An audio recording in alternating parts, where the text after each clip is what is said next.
ओम शांति। भगवान जब इस धरा पर आकर युग परिवर्तन करने के लिए महान रुद्र गीता ज्ञान यज्ञ रचते हैं तो प्रारंभ से ही उनके इस दिव्य कार्य में विघ्न पड़ते ही रहते हैं। अनेक लोग कहते थे हमारे तन में बाबा आए। मैं तो अपने जीवन की 54 वर्ष की मधुबन की यात्रा में देखा, कई जगह से कोई रिक्शा चालक है कह रहा है मेरे तन में बाबा आते हैं, लोग भाग रहे उसके पीछे क्योंकि बाबा शब्द ऐसा ही है, बड़ा आकर्षण है इसमें। 2-4 मास में हवा निकल जाती है, लोग पछताते हैं। कितने केस देखे, 5-7 जगह तो अब भी चल रहा है मेरे तन में बाबा आते हैं। सेंटर ही उजड़ गए क्योंकि बाबा नहीं आते। बाबा कोई ऐसी सस्ती चीज नहीं है कि कहीं भी और किसी के तन में भी आता रहे। किसी किसी के तन में तो इविल स्पिरिट आती थी, अब वो कहते हैं बाबा आता है। भला सोचो, बुद्धिमानों को मैं कहूँगा विचार तो करो। जिसमें भटकती आत्मा आती हो वो भगवान का माध्यम हो सकता है। सबको दिखाई दे रहा है, एक्टिंग हो रही है, ब्रह्मा बाबा की तरह चल रहे हैं, प्यार दे रहे। मैं जानना चाहता हूँ वो गुह्य मुरली कहाँ है। मुझे भी पता चला, किसी ने पूछा कि बाबा सतयुग में दाढ़ी मूछ क्यों नहीं होती, सिर खुजलाने लगी। कुछ उत्तर नहीं दिया। किसी ने बोल दिया बाबा सब कह रहे हैं बाबा तो नहीं आता। कहा कहने दो ना, बाबा तो बैठा है ना। फिर किसी ने बोल दिया बाबा सब कह रहे हैं भूत आता है, कोई बाबा बाबा नहीं, तो गुस्सा करने लगी। भगवान गुस्सा करता है क्या? सोचो तो सही। और मुझे लगता है ये खेल उसका भी जल्दी हवा निकलने वाली है, क्योंकि झूठ सदा नहीं चलता।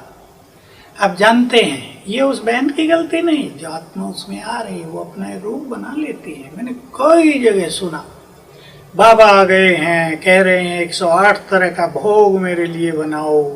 मेरे को फ़ोन किया, विदेश की बात है, भाई जी बाबा आ गए हैं, हम तो बहुत आनंदित हैं, 108 तरह का भोग लग रहा है। मैंने कहा भगवान भोग मांगा करता है क्या, भूखा है क्या? वो तो भावनाओं का भूखा है, प्यार का भूखा है। और वही हुआ, भोग खा के कह दिया मैं बाबा नहीं हूँ, मुझे तो भोग खाना था।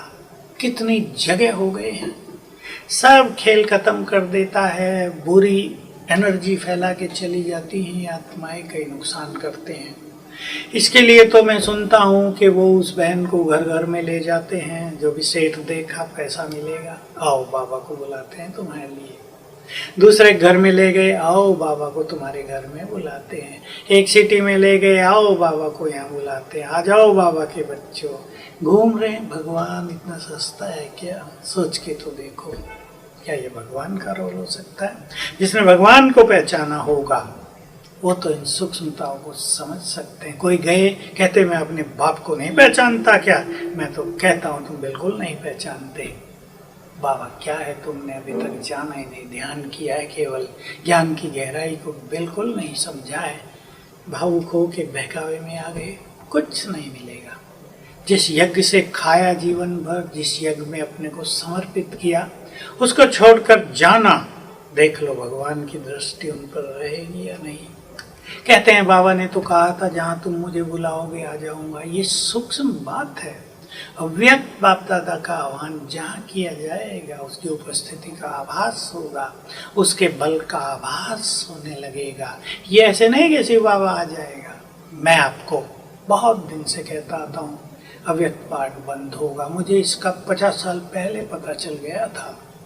बाबा ने स्पष्ट कर दिया था एक दिन आएगा अव्यक्त पाठ बंद हो जाएगा, बहुत लोग भागेंगे, संशय हो जाएगा, लेकिन उसके बाद आत्माएं चमकेंगी, आत्माओं की प्रत्यक्षता होगी। जो महान बने होंगे उनके द्वारा बाबा की जय जयकार होगी।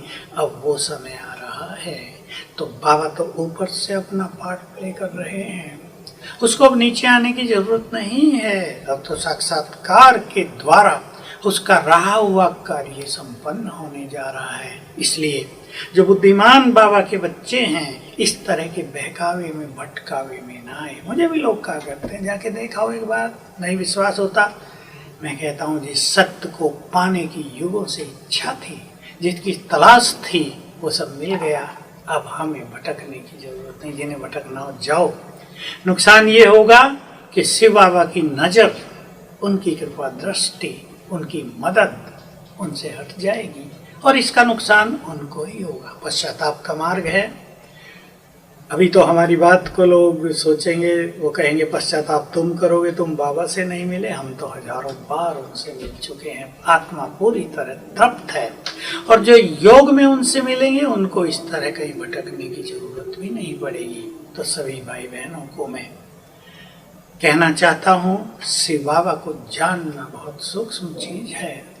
और उसने तो ये भी कह दिया, जब तुम मुझे परफेक्टली जान जाओगे तुम भी परफेक्ट बन जाओगे। जो भटक रहे हैं वो केवल भावनावश, वो उनके उन चीज़ों को नहीं समझ सकते। मैंने कई आत्माओं को देखा जो दूसरों में प्रवेश करती हैं, वो कई रूप बदल सकती हैं। वो कभी किसी के शब्दों में बोल सकती हैं, कभी किसी के शब्दों में बोल सकती हैं, भाषाएं भी कई बोल लेती हैं, रूप कई बदले हुए दिखाई देते हैं। कहते हैं वाह कौन आ गया, जादूगर है, कौन देवी आ गई, इतनी शक्तिशाली है। लेकिन जल्द ही भ्रम टूट जाता है। इसलिए जिस मार्ग की तलाश थी वो मिल गया, जिस भगवान से मिलना था उससे मिल लिए, उसको जी भर के देख लिया। अब कहीं सोने की बरसात भी हो रही हो, उस ओर जाना नहीं चाहिए। यही विवेकशीलता होगी, यही उस पर और उसके ज्ञान पर संपूर्ण निश्चय कहलाएगा। मुझे पूर्ण विश्वास है समझदार बुद्धिमान बाबा के बच्चे इन भटकनों से स्वयं को मुक्त रखेंगे। ओम शांति।